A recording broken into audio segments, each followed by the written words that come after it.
Hello प्यारे बच्चों, स्वागत है आप सभी का हमारे चैनल पर। आप सभी को राधे राधे, जय श्री कृष्णा। बेटा, आज आपकी अंक और अभ्यास पुस्तिका कक्षा 3 पर्यावरण की क्लास होने वाली है, क्लास नंबर 20। इसमें आज हम अपना सप्ताह 11 करेंगे। तो चलिए फटाफट से अपनी अपनी किताब खोल लीजिए। ये आपकी नई किताब है 2025-26 की। इसमें हम आज अपना दिवस 1, 2, 3 करेंगे। ठीक है, दिवस 1 शुरू करते हैं। अभ्यास क्रमांक 1। कोई 3 लताओं या बेलों के नाम लिखिए जिन्हें आपने अपने घर के आसपास देखा है। आपने देखा होगा मनी प्लांट हर किसी के घर में लगा होता है, बालकनी वगैरह में। अंगूर की बेल देखी है मैंने, जो हमारी छत पर लगी है। कद्दू की बेल खेतों में लगी होती है, या आप अपने घर के पीछे कोई प्लॉट वगैरह हो तो उसमें लगा सकते हैं। ठीक है, हो गया। आगे चलते हैं अभ्यास क्रमांक 2 पर। अपने घर एवं आसपास पाए जाने वाले किसी एक लता का चित्र बनाकर रंग भरें, उसका नाम लिखें। लता बेटा क्या होती है? लता वो होती है जो किसी चीज का सहारा लेकर ऊपर चढ़ जाए, और बेल जो नीचे ही नीचे फैले, जमीन पर ही। ठीक है, तो इसने क्या पूछा? लता। लता क्या? Money plant. मनी प्लांट हमेशा किसी का सहारा लेकर ही ऊपर चढ़ता है ना। तो हमने यहाँ पे मनी प्लांट का चित्र बना दिया और उसका नाम लिख दिया। इसी प्रकार से आपको भी बनाना है। ठीक है, आगे चलते हैं अभ्यास क्रमांक 3 पर। पाठ्य पुस्तक का पेज नंबर 54 54 खोलिए। आप सब खोलिए सबने। उसमें आपको एक चित्र दिखाई दे रहा है, ये चिचिंडा के चित्र को देखकर प्रश्नों के उत्तर लिखिए। पहला, आप इसे अपनी भाषा में क्या कहते हैं? ये जो चिचिंडा होता है ना बेटा, ये लौकी की तरह दिखता है, लेकिन ये काफ़ी लंबा होता है, एकदम नाग की तरह। तो इसे कुछ लोग नाग लौकी भी कहते हैं। ठीक है। ये है एक बेल है या लता? तो बेटा यह एक लता है। ठीक है, ये सहारा लेकर ऊपर चढ़ती है। हो गए दोनों प्रश्न। आगे चलें। चलो अभ्यास क्रमांक 4। लताओं एवं बेलों की कोई दो दो विशेषताएं लिखिए। ये पहली 2 लताओं की विशेषता हैं और ये बाद की बेलों की हैं। देखो, लताओं के तने पतले और लचीले होते हैं। लताएं अन्य पौधों का सहारा लेकर ऊपर चढ़ती हैं। ठीक है। अब बारी है बेल की। बेलों के भी तने पतले और लचीले होते हैं, और बेल क्या करती हैं बेटा? बेलें धरती पर ही बढ़ती हैं। ठीक है।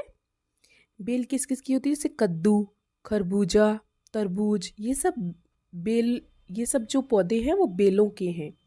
अभी देखो, अगर ऐसे ऊपर बेल चढ़ रही है, उसमें कद्दू लटक रहा है, तो वो तो खुद ही टूट के गिर जाएगा, कि वो भारी होता है। ठीक है। तो जो भी भारी फल या सब्जी हैं वो हमारे धरती पर ही फैलते हैं, जिन्हें हम बेल कहते हैं। और जो हल्के होते हैं वो ऊपर चढ़ जाते हैं, उन्हें हम लताएं कहते हैं। ठीक है।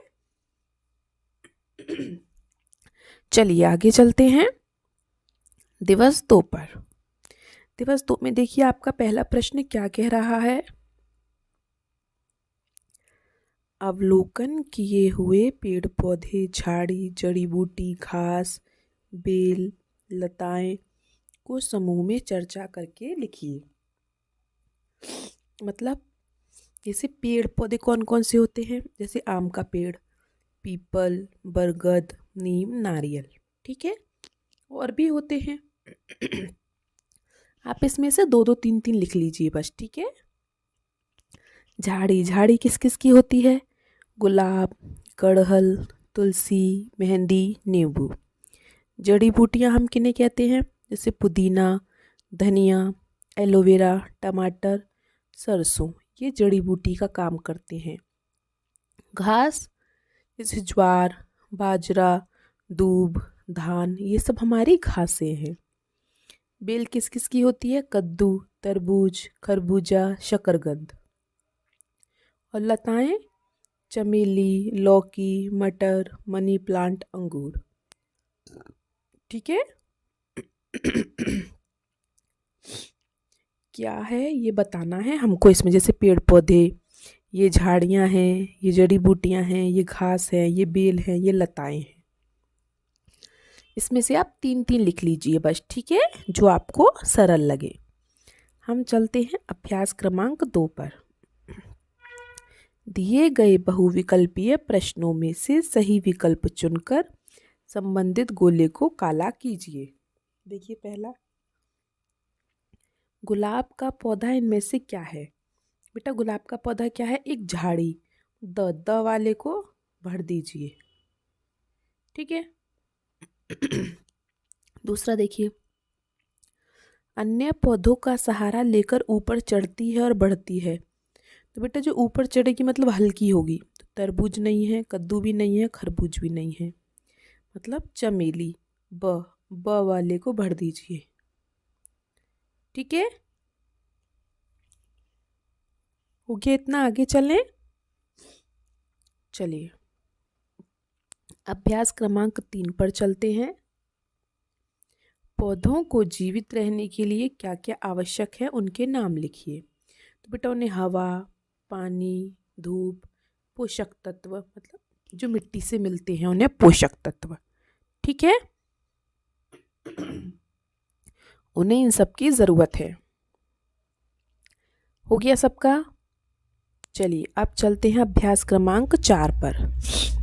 क्या कद्दू, तरबूज और खरबूजे की बेल भी लताएं हो सकती हैं? यदि नहीं तो क्यों? बेटा वो भी लताएं हो सकती हैं, बस फ़र्क इतना है कि वो ऊपर नहीं चढ़ सकती। क्यों? क्योंकि जो उनके फल हैं वो भारी होते हैं। ठीक है, क्योंकि इनका तना कमज़ोर होता है और ये सीधी खड़ी नहीं हो सकती। इन्हें बढ़ने के लिए ज़मीन पर फैलने या किसी सहारे की आवश्यकता होती है। ठीक है, बेल और लता में कोई फ़र्क नहीं है। बस लता में क्या होता है, जो आपके फल या सब्जी होते हैं वो हल्के होते हैं तो वो ऊपर चढ़ जाती है, और बेल में जो फल या वो लगे होते हैं ना उनमें भारी भारी होते हैं। तरबूज लगा है, कद्दू लगा है, तो ये ऊपर नहीं चढ़ पाते हैं। ठीक है, चलिए अब हम चलते हैं दिवस 3 पर। अभ्यास क्रमांक 1, अपने आसपास के परिवेश में पाई जाने वाली पत्तियों का चित्र बनाकर उसमें रंग भरिए। जैसे मैं यहाँ एक पत्ती बना देती हूँ आपके लिए, नीम की पत्ती बना देती हूँ, है ना, थोड़ी कुछ कुछ ऐसी सी होती है वो नीम की पत्ती। ठीक है, आप रंग भर लेना इसमें। ठीक है, चलिए इस तरीके से मैं आपके लिए एक पत्ती बना देती हूँ। थोड़ी ऐसे उसमें ऐसे भी होता है। ठीक है, फिर ये कह रहा है जो आपने पत्ती बनाई है उसके चित्र को उसके बारे में बताइए। उसका रंग, जैसे मानो मैंने नीम की पत्ती बनाई है तो उसका रंग हरा होता है, आकार उसका छोटा होता है, आकृति उसकी मतलब थोड़ी लंबी सी होती है वो, उसकी जो सतह होती है वो थोड़ी खुरदुरी सी होती है, चिकनी थोड़ी ना होती है, और उसकी गंध, जो उसकी खुशबू है वो कैसी होती है? तीखी होती है। ठीक है, तो यहाँ पर हमें पत्ती बनानी है और उसके बारे में लिखना है। ठीक है, चलिए अभ्यास क्रमांक 3 देखिए। क्या सभी पेड़ की पत्तियां समान प्रकार की होती हैं? नहीं, सभी पेड़ की पत्तियां समान प्रकार की नहीं होती हैं। क्यों? क्योंकि पत्तियों के आकार, उनकी माप, उनका रंग, उनके किनारे आदि में भिन्नता होती है। देखो हर पत्ती का रंग अलग होता है ना, और सबके किनारे हैं, उनका आकार है, कोई गोल है, कोई लंबी है, कोई छोटी है। ठीक है, तो उनमें बहुत तरह की विभिन्नता पाई जाती है। ठीक है बेटा, अभ्यास क्रमांक 4 देखिए। किसी फल से कौन सी स्थिति में ज़्यादा खुशबू आएगी? कटे हुए फल से या बिना कटे हुए फल से? तो बेटा जैसे ही आप फल को काटते हो तो उसमें क्या होता है, जो उसकी कोशिकाएं होती हैं ना वो टूट जाती हैं। जब भी आप फल को काटोगे, मान लो सेब को आपने काटा, अभी सेब काटा नहीं है, उसकी खुशबू सूंघो और फिर काट कर सूंघो, कब ज़्यादा खुशबू आएगी आपको? काटने के बाद। ठीक है, आगे चलें। चलिए, तो आपके ये क्लास तो ख़त्म हो चुकी है। जो बाकी हमारा दिवस 4 से 6 तक रह गया है उसे हम अगली वीडियो में करेंगे। ठीक है, और वीडियो अच्छी लगी हो तो लाइक शेयर सब्सक्राइब ज़रूर करें। जाने से पहले मुझे अपना नाम ज़रूर बता के जाएं, और जाने से पहले बेटा हाइप ज़रूर कर दें वीडियो को, जिससे कि ये वीडियो और बच्चों तक भी पहुंच सके जो ढूंढ रहे हैं और उनको मिल नहीं रही है। ठीक है, चलिए तो मिलते हैं हम आपसे अगली क्लास में। तब तक के लिए आपका दिन शुभ हो। Have a nice day and thank you.